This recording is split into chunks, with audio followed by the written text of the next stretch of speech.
उस परमेश्वर ने स्वयं आकर के हमें बताया है कि अक्षर पुरुष एक पेड़ है। पृथ्वी से तुरंत बाहर जो दिखाई देता है वो पेड़ होता है, उसको पेड़ बोलते हैं।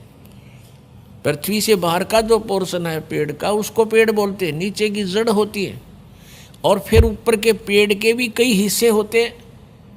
जैसे ये सारा शरीर मनुष्य कहलाता है, लेकिन हाथ अलग हैं, पैर अलग हैं, मुख अलग है, कान नाक अलग हैं, इनके नाम अलग हैं, ये विभाग हैं। ऐसे ही तना जो है ये अक्षर पुरुष जानो, और उसके मोटी डार ऊपर चल के 2-3 हो जाती हैं, उनमें से एक मोटी डार को सरपुरुष जानो, सरपुरुष, जिसको ज्योत निरंजन भी कहते हैं, काल भी कहते हैं। और उस मोटी डार के 3 शाखाएं, ये रजगुण ब्रह्मा, सतगुण विष्णु, तमगुण शिवजी जानो, और पात रूप संसार। परमेश्वर कबीर देव जी ने स्वयं आकर के एक तत्वदर्शी संत की भूमिका करके हमें यथार्थ ज्ञान दिया।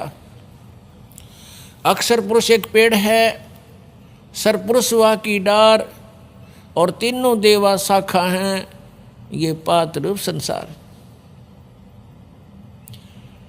तो यहाँ गीता ज्ञानदाता कहता है कि तत्वदर्शी संत की प्राप्ति के उपरांत उस तत्व ज्ञान रूपी शस्त्र से इस अज्ञान रूप अंधकार को काट के, गीता जी अध्याय नंबर 15 के श्लोक नंबर 1 से 4 का निष्कर्ष बता रहा है दास आपको। उसके पश्चात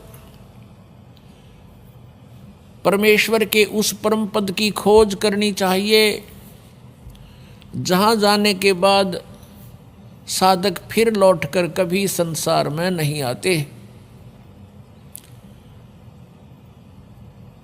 और जिस परमेश्वर ने, यानी जिस परमेश्वर से संसार रूपी वृक्ष की ये प्रवृत्ति विस्तार को प्राप्त हुई है, अर्थात जिसने संसार रूपी वृक्ष अर्थात ब्रह्मांडों की रचना की है, उसी परमेश्वर की भक्ति करनी चाहिए, अन्य की नहीं। ये गीता ज्ञानदाता स्वयं कह रहा है कि मेरी भक्ति भी नहीं, केवल उसी की पूजा करो और मैं उसी की शरण हूँ। पुण्यात्मा, परमेश्वर ने आके हमें ज्ञान दिया है। आप यहाँ के वासी नहीं हो, आप यहाँ अस्थायी रूप पर रह रहे हो, और जिस परिवार और जिस संपत्ति को आप अपना मानकर निश्चिंत हो चुके हो, ये आपकी महाभूल है। और ये भूल कहाँ से समाप्त होती है? संतों के विचारों से। और वो विचार मिलते हैं सत्संग से।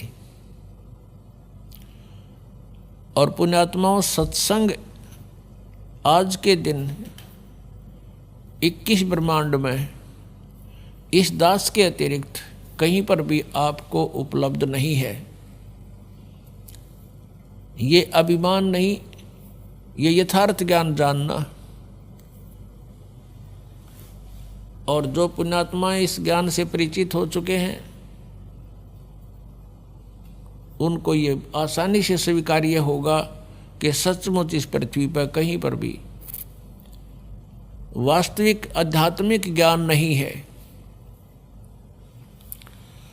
यदि किसी ने इस दास से ये वचन सुनकर, सीडी वगैरह देख कर, पुस्तकें पढ़ के और ये ज्ञान ग्रहण करके आगे वो स्वयं वक्ता और गुरु बन बैठा है, तो वो महाशत्रु है समाज का, क्योंकि उसको अधिकार नहीं है, वो अधिकारी नहीं है। यदि वो गुरु बन बैठेगा तो वो अपने भी कर्म बिगाड़ेगा और